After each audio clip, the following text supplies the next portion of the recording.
बोलो सतगुरु भगवान की जय हो। संत चाहे कितने भी आदि काल से लेकर के आज तक जितने भी संत ऋषि मुनि हुए, आज से अनादि काल से आज से लेकर के अनादि काल तक जितने भी ऋषि मुनि हुए, उन्होंने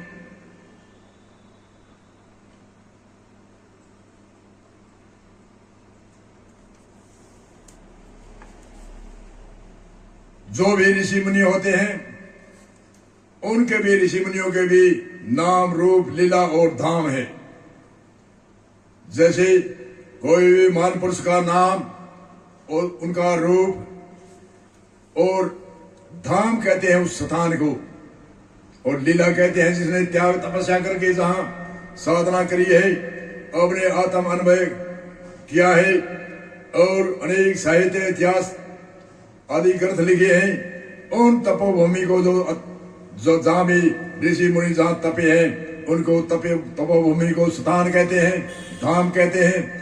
ऐसे ही हमारे अवतारों के भी चार धाम है, नाम रूप लीला और धाम।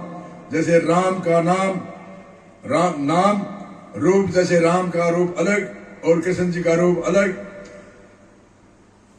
और धाम कहते हैं उस स्थान को अयोध्या धाम, द्वारका धाम, मथुरा धाम आदि आदि धाम कहते हैं उस स्थान को।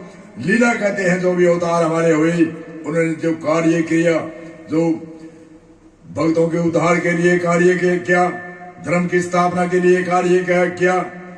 परमात्मा के 3 प्रकार के मुख्य अवतार मानते हैं। वैसे तो 10 प्रकार के अवतार और 24 प्रकार के अवतार भी संत बताते हैं, पर तो मुख्य 3 प्रकार के अवतार ऋषि मुनियों ने बताए। नैमित्तिक अवतार, निमित्त अवतार और नित्य अवतार। नैमित्तिक अवतार जैसे हिरण्यकश्यप को मारने के लिए एक खम्भ में शक्ति प्रकट हुई और सिंह का रूप धारण किया, वह उसी काम के निमित्त आई थी, उसको कहते हैं निमित्त अवतार। और नैमित्तिक अवतार उनको कहते हैं जैसे कृष्ण जी, रामचंद्र जी आदि नैमित्तिक अवतार माने जाते हैं। जब जब हुए धर्म की हानि, वाडे असुर अधम अभिमानी, तब तब प्रभु धरे विविध शरीरा, हरि सदन और दुख और पीरा। जब जब धर्म लुपत देखे जग में, तब युग युग प्रभु लेवे अवतारी। असुर सहारण भक्त जन त्यारणे, प्रगट हुए भूमि भार उतारी। जब जब धर्म की हानि होती है, अधर्म बढ़ता है, आस्तिक और नास्तिकता बढ़ती है, तो नैमित्तिक अवतार की शक्ति प्रकट होती है। आगे कहते हैं 3 प्रकार की शक्ति। और नित्य अवतार कहते हैं संत को। संत हमेशा ही नित्य अवतार होते हैं। संत किसी का वाणी से भला करते हैं, उपदेश देते हैं, पर तो पानी से कुछ नहीं करते। पानी कहते हैं हाथ को, क्योंकि उनके पास झुग्गी झोंपड़ी में रहने वाला ऋषि मुनि, उनके पास सामग्री भी नहीं होती है, इसलिए वह प्रार्थना करते हैं। जब जब अधर्म बढ़ता है और धर्म की हानि बढ़ती है, तब नैमित्तिक अवतार को प्रार्थना करके भक्तजन उनको शक्ति को प्रकट करते हैं। इसलिए राम कृष्ण आदि का ये हमारे साक्षात प्रणाम है, उसका उदाहरण है कि राम कृष्ण आदि नैमित्तिक अवतार जब जब धर्म की हानि होती है ऐसी शक्ति प्रकट होती है, उनको कहते हैं नैमित्तिक अवतार। और संत को कहते हैं निमित्त अवतार। तो 3 प्रकार के अवतार की शक्तियों की है।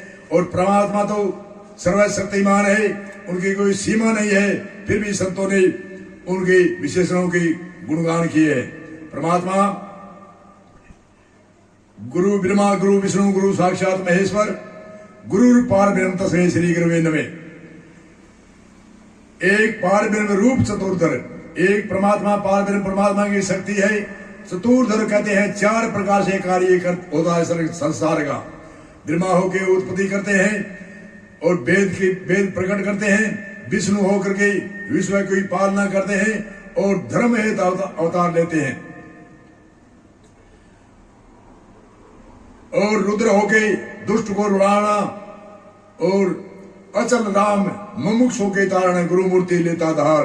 गुरु मूर्ति जो नित्य अवतार है, ये हमेशा ही कूट कूट में संत रहते हैं। जगह जगह ऋषि मुनि का अवतार है। एक एक समय में 88,000 ऋषि, सप्त ऋषि आदि अनेक ऋषियों की कथा आती है। नित्य अवतार है वह बहुत से हो सकते हैं, परंतु निमित्त अवतार समय समय पर होता है। और निमित्त अवतार जैसे हिरण्याकश का वध करने के लिए जो साकार शक्ति प्रकट हुई वह भी समय समय पर होती है। द्रौपदी के जैसे चीर में एक शक्ति प्रकट हुई निमित्त थोड़ी काम के लिए, ऐसे हिरण्याकश को वध करने के लिए। ऐसे 3 प्रकार के अवतार की गाथा ऋषि मुनियों ने बताई है, मुख्य 3 प्रकार की। ऐसे तो 10 प्रकार से 24 प्रकार से अवतार का अर्थ होता है साकार शरीर धारण करना। इसलिए इसी सूत्र को विराम देते हैं। अगले सूत्र में हम चर्चा करेंगे परमात्मा घट के अंदर कैसा है और बाहर कैसे है। बोलो जय श्री राम, जय श्री राम।